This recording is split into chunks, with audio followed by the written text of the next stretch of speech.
really appreciate the opportunity to be here.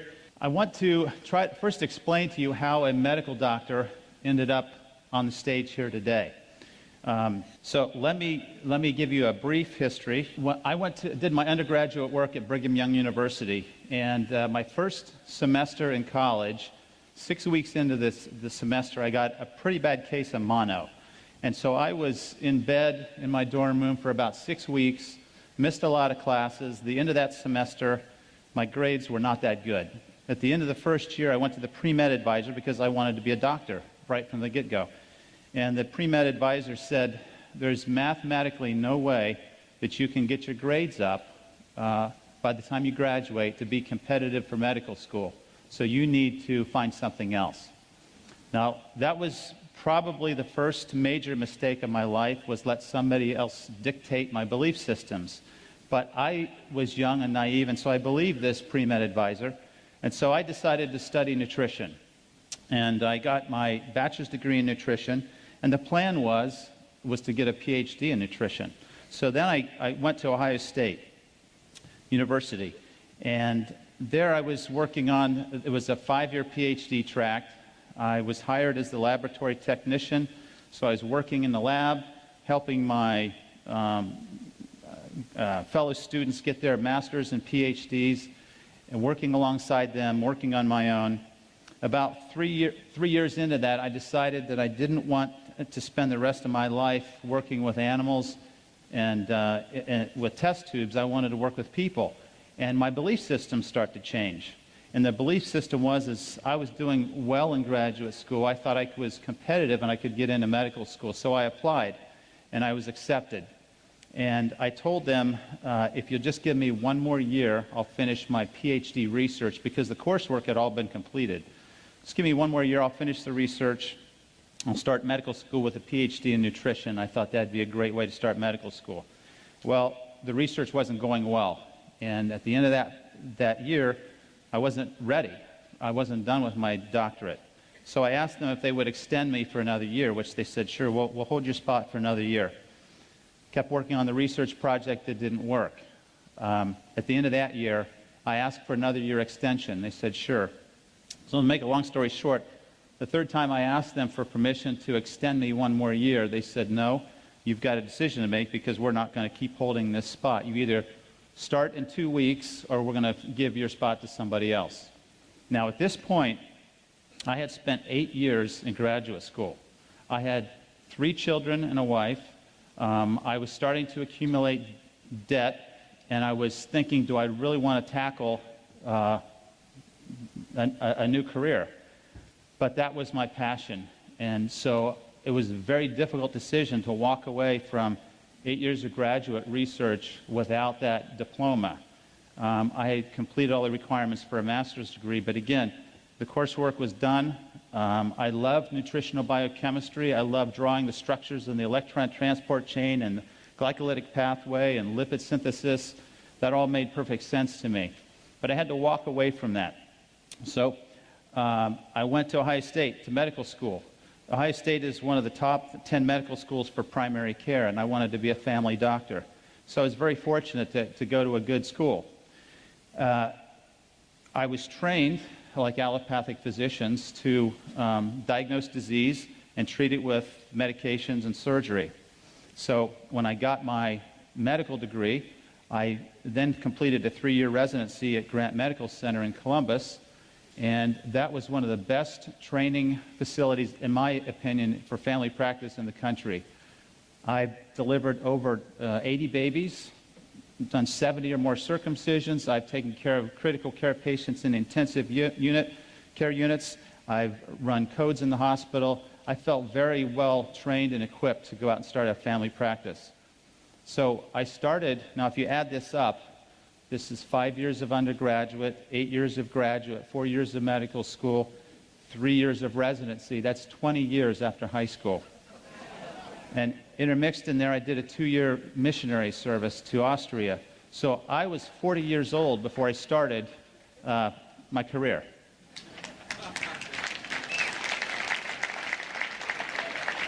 And that's not to brag about my intelligence, The message there is I'm very persistent and very determined, and my wife put up with an awful lot through those 20 years. I went to a small community in Northeast Ohio to begin my medical practice, armed with my prescription pad. And within about 2 years of seeing common diseases, I thought, this is crazy. I'd forgotten all that nutritional biochemistry, but then I realized high blood pressure, heart disease, diabetes, acid reflux, these are lifestyle issues. If I could just educate my patients on how to live a healthier lifestyle, they wouldn't need all this stuff. So I tried to do that, but I'm very generous with my patients. I give them 15 minutes for a visit. A lot of physicians only give you 7 minutes, and that's just a tragedy.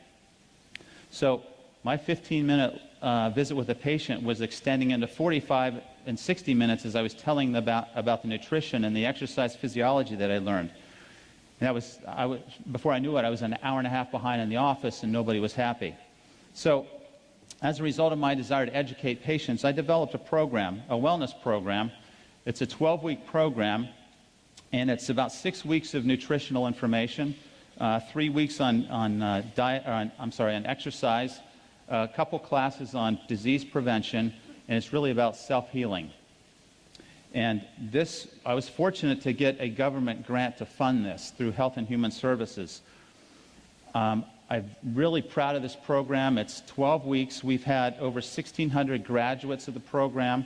After each class, we get a critique, and we find out what people are thinking and how they feel about the information, and they've taught me a great deal. This is the lay public. I've learned a lot about what people want in wellness. I believe that the body is designed to heal itself, and everything that I've spent my life doing has supported that.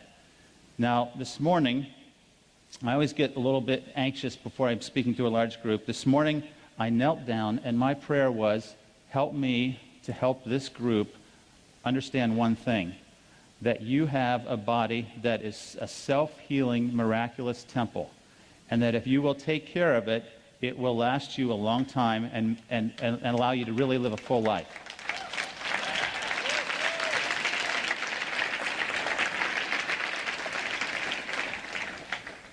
So this is what I see on a daily basis. And when I look at these things, I get so frustrated because my colleagues have a pill for every one of these. And I've stepped out of that circle, and now I find myself pretty alone in the allopathic world. I struggle with that, but I can't go back to that because that's not healing, that's disease management.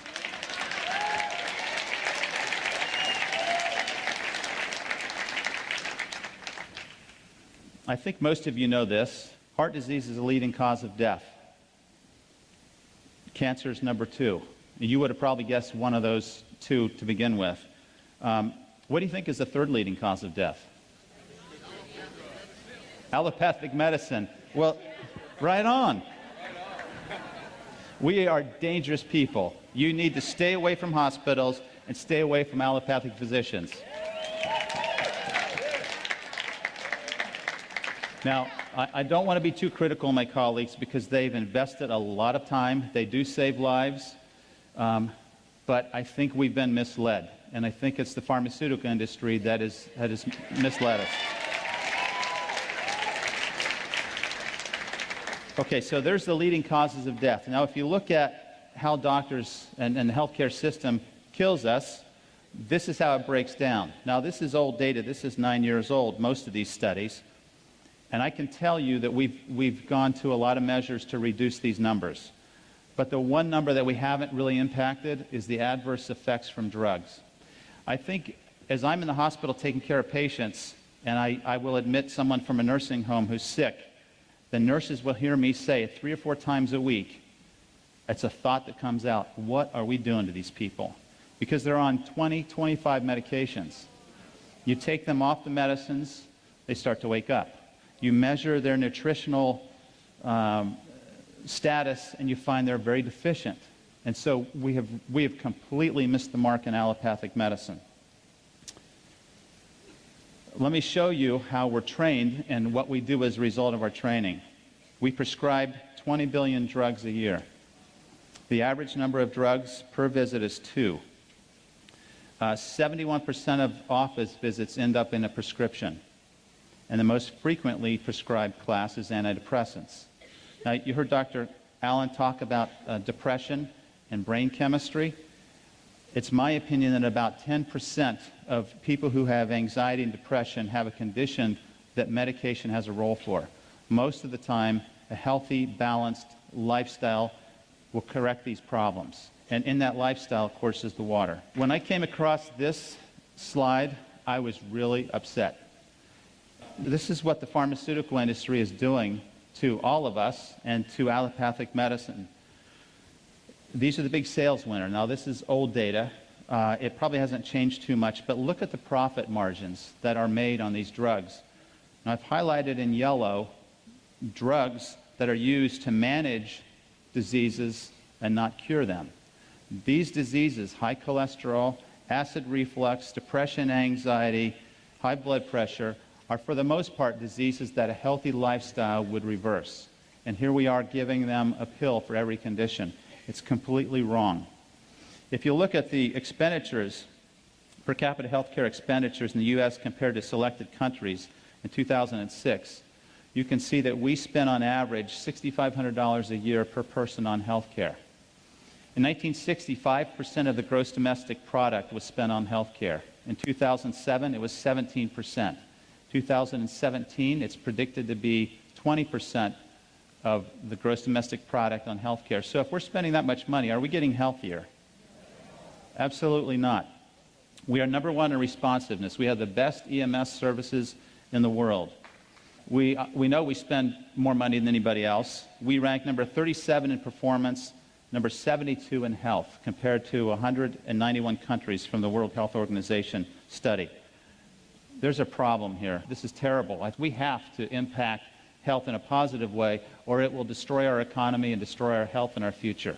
Now, I'm going to give you 3 hours of lecture in one slide.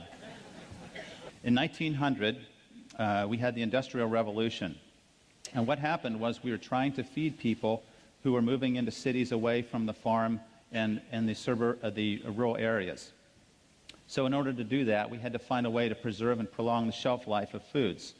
So we developed some technology to be able to change the food to do that. And once we developed that technology, and the first one we did was the enrichment process, where we took the germ out of the whole grains. What happened was by the 1940s, we had nutritional deficiencies. So rather than add all of those back, we added 4 of them back. And that's what you see when you read a label that says enriched bread. It's enriched with 4 of these that are deficient and not all the other ones. But this was an act of Congress. By the 1950s, we were heavily promoting animal products, meat and milk. By the 1960s, we had the growth of fast food chains and diet pills. So our mindset's starting to shift. Give me a quick fix. By the 1970s, the food pyramid was designed to educate America that fats were bad and that we had to get them out of the diet. Well, fats are still bad if they're the wrong types of fats. And clearly, the carbohydrates that the food pyramid tells us to eat will make us gain weight and will cause disease. So this food pyramid concept has failed miserably, and we're paying the price for it. One of the reasons is in the 1970s, high fructose corn syrup entered the diet. Now, fructose is a fruit sugar. That's okay. We should have 3 or 4 servings of fruit a day. No, 2 to 3, I'm sorry, no more. High fructose corn syrup is unnatural. It's a syrup with too much fructose. It stimulates the feeding center in the brain. This is the primary cause for obesity in the United States. And if you look at the obesity graphs, you'll see that they just accelerate almost exponentially starting in the 1970s when high fructose entered the diet. The other problem is trans and hydrogenated fats. These are not found anywhere in nature. The only place you will find a trans fat is in one of the stomachs of ruminating animals.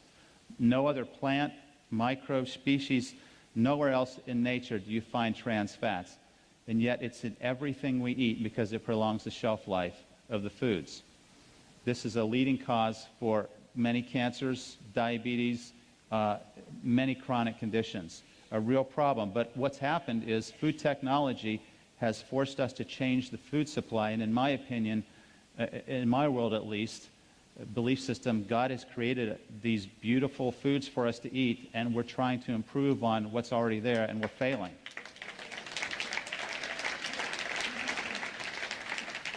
And we have microwaves, and if you haven't done this experiment, I encourage you to try it, what that type of energy will do to the antioxidant capacity of the water, and you will be afraid to use the microwave in the future. Okay, if you want to increase your risk for cancer, you should eat these foods. If you want to increase your risk of cancer, these are the foods you eat. If you want to decrease your risk of cancer, eat the foods God has prepared for you. This is really not hard. The best food that you can find in a grocery store is on the perimeter. Spend your time in the produce aisle. If you look in the center of the grocery store, it's going to be packaged, processed foods. They're going to be altered, modified, and nutritionally depleted. You want to stay away from those foods. Okay, a third of you are going to die from heart disease. A third of you are going to die from cancer. That's pretty, when you start thinking about that, we could go down the row here and start asking, well, how are you going to die? Because it's going to be one of these two. Heart disease, cancer, two leading causes of death. If you want to prevent heart disease, it's a healthy lifestyle. Now, there are going to be people who, despite doing everything they can, they're going to have high blood pressure. They need medicine. There are going to be people that, despite everything they can do, will have high cholesterol and diabetes. They need medication. But more often than not, a healthy lifestyle would reverse these diseases. And this is a really impressive slide. Several studies were done, large studies, looking at the effect of lifestyle changes and chronic diseases. And the conclusion of these studies was that 91% of diabetics have a condition that a healthy lifestyle would reverse or prevent. 82% of people who have heart disease have a condition that a healthy lifestyle could prevent. 70% of strokes are preventable, and 71% of colon cancer. I personally believe that colon cancer is about 95% preventable with a healthy lifestyle.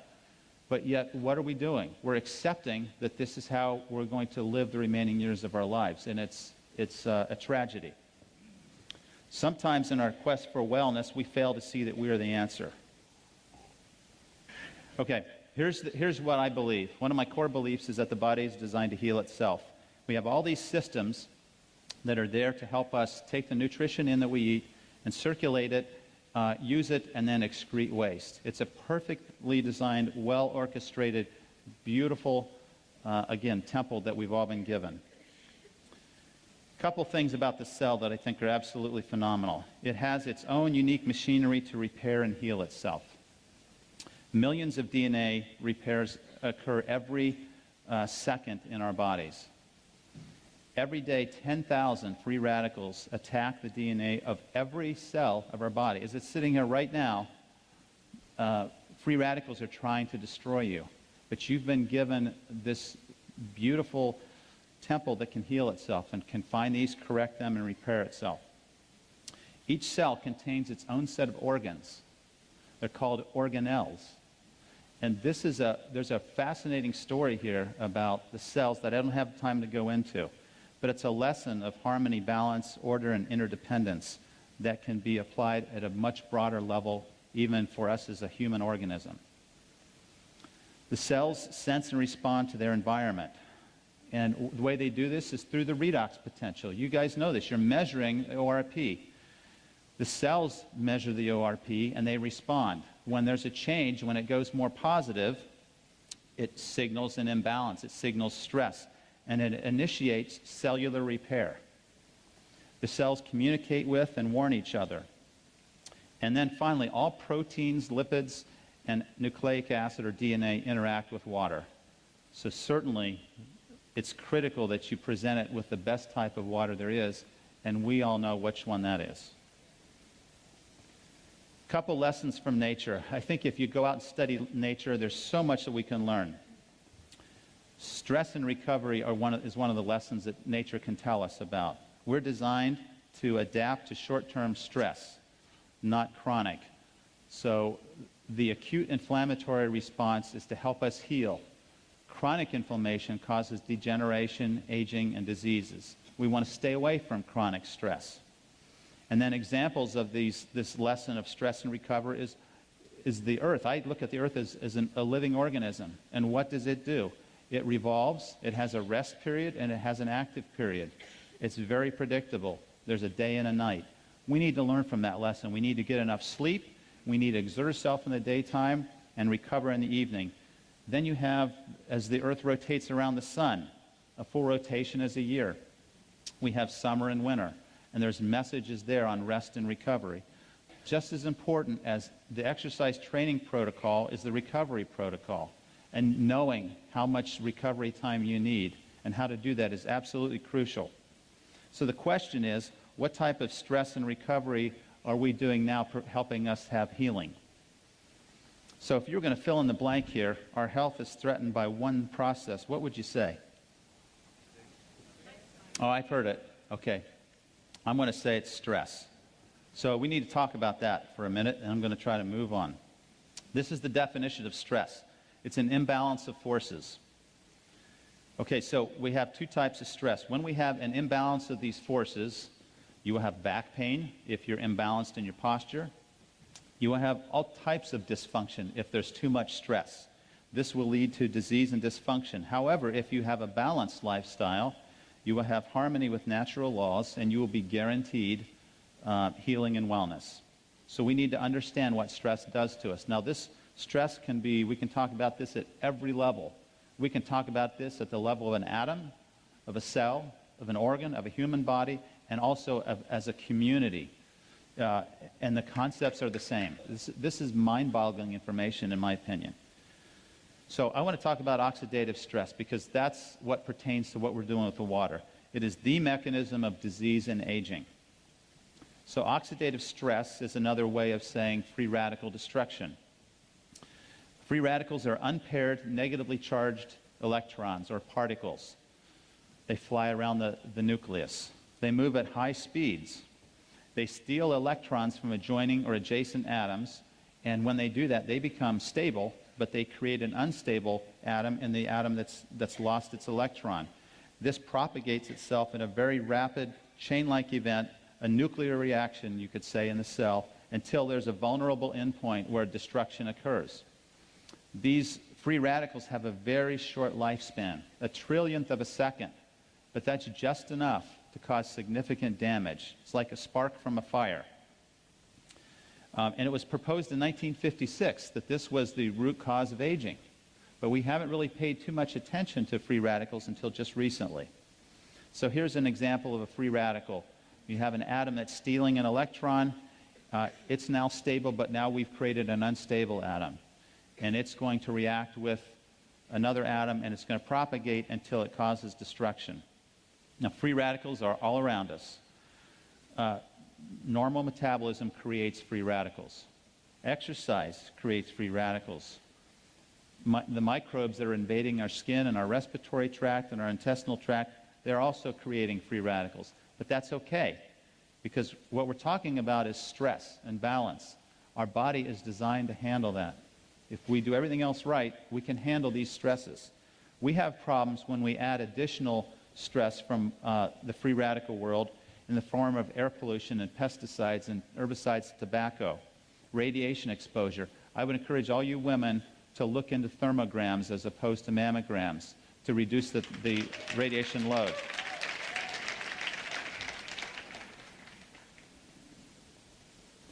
Drugs, alcohol, and medication. Any pill you put in your body is going to be absorbed, go through your liver, and your liver is going to check whether or not that belongs there or not. And if it's synthetic, the liver is probably going to try to destroy it to protect you. And some of us are really making our livers work overtime by the things we're taking in. Then we have dietary sources of free radicals. We have the hydrogenated fats, and we have high sugar diets. These are significant loads that we've put in our bodies over the last several years. Stress is an emotional response. Stress causes cortisol. How many of you would want to take 10 milligrams of prednisone every day for the next 20 years? You all know what that does to you? Suppresses your immune system, makes you gain weight, accelerates the development of cataracts and osteoporosis.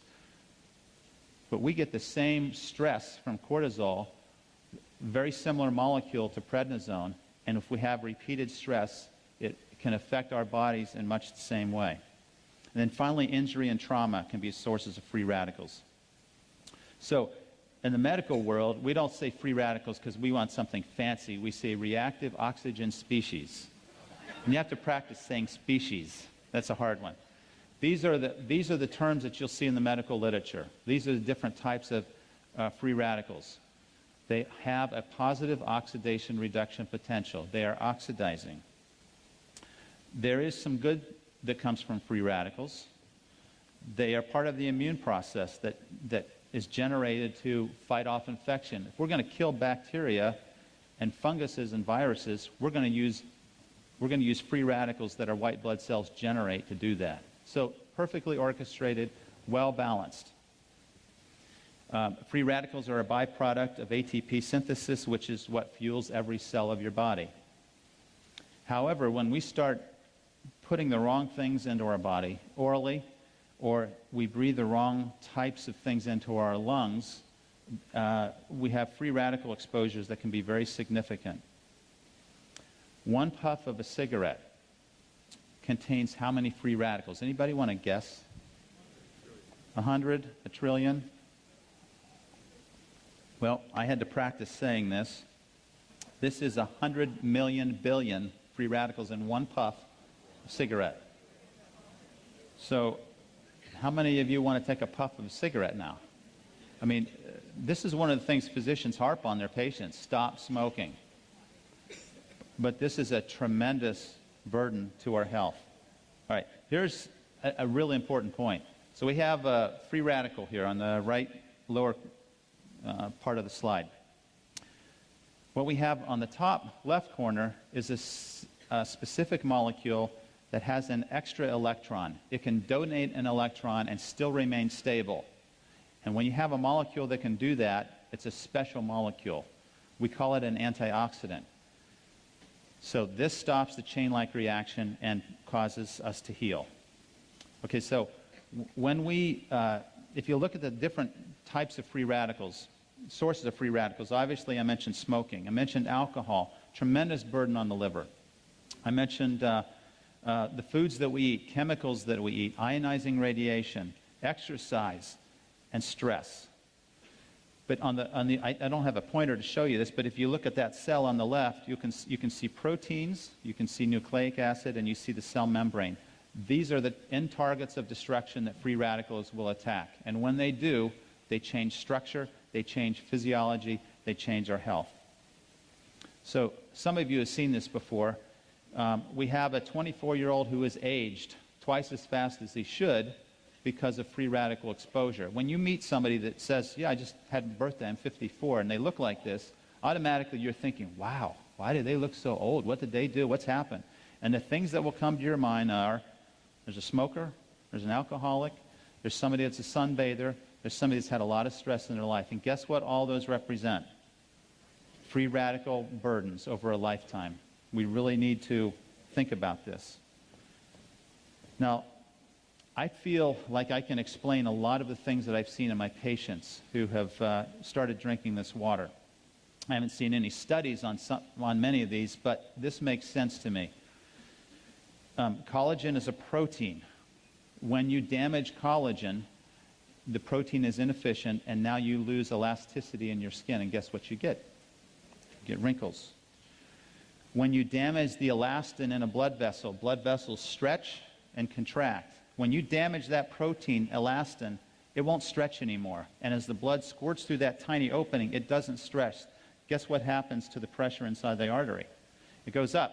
So by the time you're 65, you have high blood pressure that you've never had.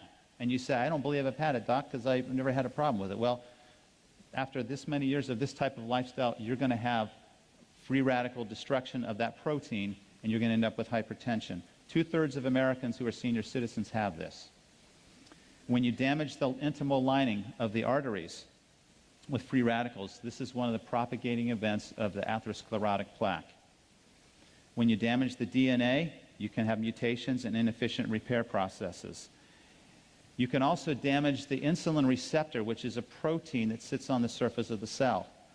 And the insulin receptor has to bind to insulin. If it can bind to insulin, That's the trigger that opens the door for sugar to go into the cell. If that protein is oxidized, it will change its conformation and be dysfunctional. Now it can't recognize insulin, and the sugar doesn't go in the cell. We have insulin resistance. So guess what happens when you take antioxidants and, probably more importantly, use an antioxidant-rich water? Guess what can happen to diabetics who drink this faithfully? Their sugar improves, and I've seen that. Okay, so here's nature's prescription against free radical damage. We need to start with natural foods, raw foods. We need to be chewing as much as we can to activate the enzymes to start the digestive process early. All right, cellular antioxidants. This is the cool part for me, because this is all built in. We all have this when we're born. The cell membranes protect themselves with antioxidants, particularly vitamin E and beta-carotene. Outside the cell, our cells are protected in the blood system in particular with vitamin C and glutathione. These are antioxidants that protect the blood and the extracellular matrix. Inside the cell, we're protected by glutathione, and Dr. Allen had a picture of glutathione up here. It's an amino acid analog, vitamin C and selenium. A lot of you are taking CoQ10. It's a great antioxidant. It's in every cell of your body in the mitochondria. If you take a cholesterol medicine, that should be part of the prescription, because cholesterol medicines will deplete CoQ10. Cellular antioxidants are listed here. So we have all these antioxidant systems to help us achieve this balance, and they can even regenerate themselves. If we get enough of these vitamins and minerals in our foods, we can regenerate some of this oxidative stress that's developing. Here's a list of foods that show you the oxygen radical absorbance capacity. It's a different set of units, but basically it's referring to the ability of these foods to act as a free radical scavenger. These are some of the most potent foods in terms of their effects on reducing cancer and oxidative stress. If you group these together, what you'll find is that berries and beans are some of the best groups of foods to help to provide you with antioxidant protection. So these types of foods need to be pretty heavy in our diet and should be foods that we eat on a regular basis. In addition, I personally believe that there's a role for nutritional supplementation, and I recommend many of these. There are some excellent herbs, there are supplements, and again, there are enzyme systems, and these enzyme systems require trace elements. Guess what happens when your diet is loaded in processed foods, enriched flours? Guess what you don't have in the typical American diet? You don't have adequate selenium, manganese, and zinc. So these antioxidant systems in your cells are starving for the cofactors they need to perform their job, and now they're inefficient, and you're leaving your cells vulnerable to disease. Okay, let me just briefly talk about these different levels of stress, because there is acidic stress, and that's a precursor to oxidative stress. The blood pH range is from 7.35 to 7.45. Acid is a byproduct of cell metabolism and repair. So just day-to-day metabolism produces acid. So what do we have to do with that acid? We have to get rid of it. And most of the acid we urinate. And so our urine will be slightly acidic because our body's doing what it should be doing. It has to retain a relative state of neutrality, or we will have problems. So we have buffering systems. In fact, there are 3 buffering systems in our body. And this brings out the point that it's crucial that we have a buffering system, because we cannot handle high levels of acid or high levels of base. We have to stay within that narrow range. So, from a medical standpoint, if you talk to your doctor about the pH capacities of Kangen water, this is what they're going to think of, because this is in the textbook that we all learn. And I'm going to just say that this is important, that at some point you have to respect where they come from. The primary buffer is the lungs. You can correct an acid-base problem very quickly by changing your respiratory rate. The second most powerful system are the kidneys. And the third are the chemical buffers in your cells. And this is primarily where Kangen water comes in. So I'm not going to underscore or devalue the importance of ionized water because it's clearly there. But from a medical standpoint, your physicians are going to kind of look at this and say, well, it only provides a small portion of the buffering capacity in the body. But we all know better. There's research that supports that the pH ranges that we get in the water can affect our pH, our blood pH in a very positive way. Here's the pH ranges of various body fluids. I think this is important also to have an appreciation because, again, this is where your doctor is going to come at you with. Kind of interesting. The ideal pH is 7.4. Urine is a way to get rid of acid waste, so it's going to be more acidic. Your stomach is going to be the most acidic part of your body. Your intestines are alkaline. Skin is acidic because it's a protective barrier against microbes. It helps to deter those microbes. Saliva is relatively neutral unless you're eating a lot of sweets and refined carbohydrates, then it becomes acidic. The vagina is acidic because it's helping to protect against microbial invasion. It's an excellent entry point for bacteria, so the body creates an acidic environment so it can't do that. I have to tell you that one of the biggest problems in medicine that I see is that we are trying to change the pH of the stomach with drugs like, we call them proton pump inhibitors, Prilosec, Nexium. I guess I shouldn't say these, but Tums. You've heard of all these things. This is one of the worst things we can do for our health. Our stomach has a pH of 2.5 for two reasons. First of all, it's there to break down protein. If you lose that pH, you don't break down protein effectively. Secondly, it's a way to protect your body from microbial invasion. So you eat something that's got a bacteria in your food, your stomach is going to kill it. But if you're taking these medications to neutralize your stomach, you lose that barrier. A recent article came out that showed people who take these drugs for a long period of time have high incidence of aspiration pneumonia because those bacteria get into the lungs, and osteoporosis. This is a lifestyle problem, and I would never recommend anybody take these medicines for more than a month. If you have to take these medicines, your body is out of balance, and you need to get to the root cause and not mask it with a prescription pill.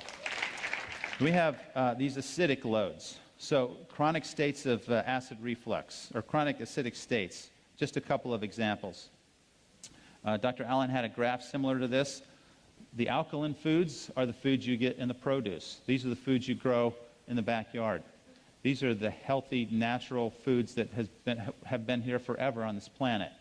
The acid foods are the processed foods. They're man's modification of something that was already doing fine, and we've intervened, and now we've compromised the foods, and they're very acidic.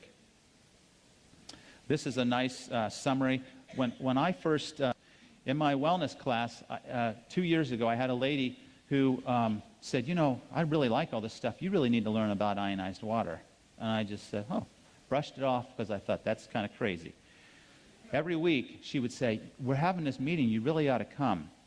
I finally decided to go just to keep her quiet because she was almost to the point of being annoying, just right on the edge of there, but not quite. So I went. And I wasn't so impressed with what I heard. I was impressed with what I saw with the demonstrations. That's what hooked me. And since then, I have been promoting this. I had to start very carefully in telling my patients about this because I didn't want to be selling a machine to somebody as their doctor, and then they're not having any benefit, and they think the doctor's ripping them off. So this was I had to step outside of that circle very carefully in doing that.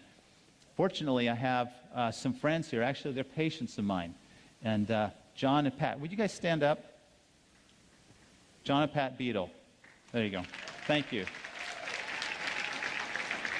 I've been wanting to say for a long time to a large crowd, the Beatles are here. They have really helped me have more courage because they got a unit shortly after I did, and they have been, the Amish community in our nearby county has just blossomed with the water units, and they have story after story after story. It's incredible, and so I really appreciate what they've done to support me and help me, and we're having a lot of fun together. We all know about Dr. Warburg. We know what he said, that cancer thrives in an acidic, oxygen-depleted environment. So how do we create that? We eat the processed foods. We eat what the typical American diet would tell us to eat. How do we create oxygen depletion? We stop moving. If you want to run away from death, run away from death. The closer you get to not moving, the closer you are to being a corpse. So just remember that. Now, I haven't seen the research to support this statement, but I think the corollary is true, that cancer can't grow in an alkaline, oxygen-rich environment. So I have a friend with a brain cancer. I bought him a unit. I sent it to him. I said, I want you to drink as much of this water as you can. I want you to take these antioxidants, and I want you to take a walk every day, get your heart rate up, get oxygen in your lungs. That's the best treatment that I know of for that brain cancer. And I can tell you that he's had 2 brain cancers, and his cancer has not grown in the last 2 years. So it's a phenomenal story. Okay, I'm going to just let you kind of glance at these, because now I do have to wind down pretty quickly. We dehydrate pretty easily, and I'm very dehydrated now. When we wake up in the morning, we're dehydrated. You need 20 ounces probably of water first thing in the morning. And for me personally, my health is pretty good. When I started drinking the water, I felt so energized in the morning. I judged the intensity of a workout in the gym by how sore my muscles got until I got Kangen water, and then that blew that right out of the water because I didn't get sore anymore. So I knew the water was doing something for me. Okay, there's dehydration states. There's evidence for microclustering. This was the one concept that I struggled with a little bit initially because I wasn't sure of the science behind this, but I am confident in the science behind this now. Alkaline water has reduced or a lower nuclear magnetic resonance state. If we had microscopic eyes, you could see that every atom in the universe is vibrating.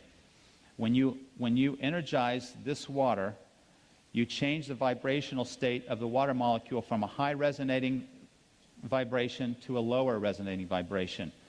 That allows the water molecules to cluster together closer and tighter. If it's a higher frequency of resonation, it won't cluster. So that's why we're able to microcluster the water.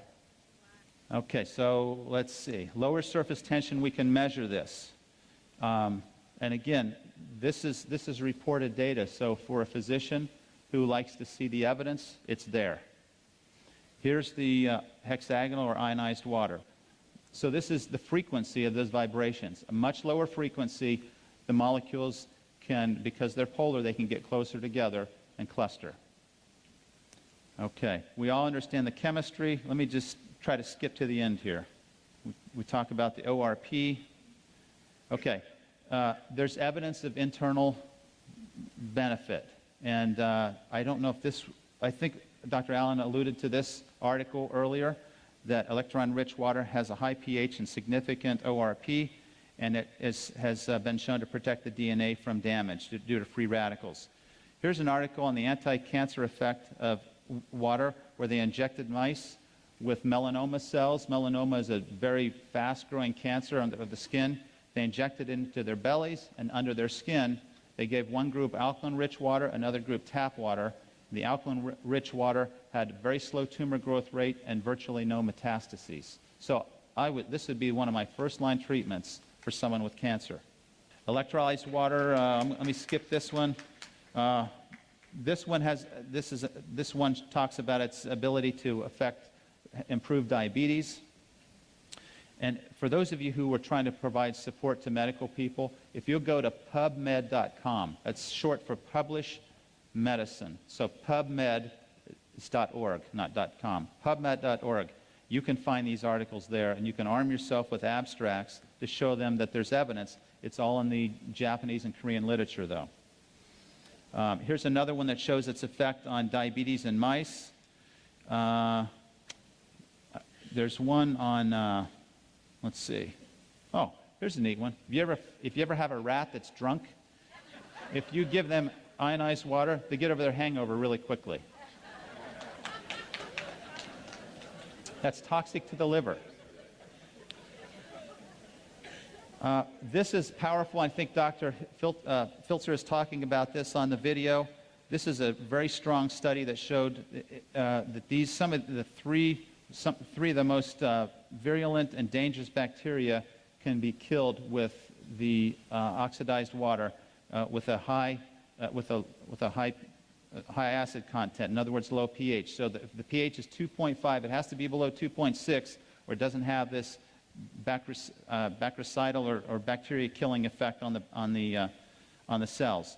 But if they're exposed to this acid load, and remember, this is an oxidized water. If you measure the ORP in the acid, it's going to be very oxidizing. Okay. All right. Here's some questions. What happens to alkaline water in the gut? It absorbs right into the gut. It doesn't neutralize the acid. It absorbs right in the gut, just like alcohol does. It goes right through the stomach wall. So nothing happens. I had a doctor, a very smart doctor that I respect, said, I'll just take baking soda. And I thought, you're going to miss all the other effects because it's not going to go anywhere. It's not going to get into your cells, and it's not going to have the oxidation reduction potential. I don't recommend drinking water with meals, at least the alkaline water, because you want your stomach to be acidic. If you're going to drink water, drink 7.0. But I think it was Wade or somebody said drink water before you eat 20 minutes before. That's perfect because you'll hydrate yourself and you won't need to eat as much because it says 0. All right. Let's see. How long will it take to notice the benefits of ionized water? Probably not long for most people. And as you know, you've had the experience. A lot of them say, I don't think this has helped me at all. They stop drinking it, and then there's a contrast difference, and then they say, I need one of these. Can ionized water cure any condition? What we know is that it can support the cells, so the cells can heal themselves, and that's what it does. When you're trying to get your doctor to listen, you first need to understand where they're coming from. They're busy, they're stressed, and they don't have time for the latest healing remedy. So you need a short 2-minute presentation to the point. You need to understand they want to see the data, and you have to know that they don't want to harm their patients. I was afraid that I might harm somebody initially with the water, so I was very reluctant. I wasn't very vocal. Now I'm much more vocal because I've seen so many positive things happen. So once you understand them, then you can help them. You can make yourself understood. Make it brief and compelling, provide them with data, and ask them to drink the water themselves. Here's the keys to health. This is second to last slide. Believe in your body's ability to heal itself. Create a healthy mindset. It all starts in the mind. I can't tell you the power of the mind. I think we know this, but we need to be reminded of this daily. We need to manage stress. Stress is a killer. Stress will send your hormones rocketing and your blood pressure up and make you tired. It's absolutely awful. So we need to rest, relax, laugh, express gratitude, and probably the most important thing we can do is help other people, which is what you're doing. We need to move, which means exercise. We need to eat from nature's menu, which is primarily plant-based. Supplement when necessary. And the last one here is bioidentical hormones. I've done that in my practice. It's phenomenal for menopausal, perimenopausal, women with PMS and men with erectile dysfunction. This can make a big difference. But it's a lifestyle issue that got them there to begin with. So we're back to lifestyle. Finally, drink this ionized water every day. Thank you.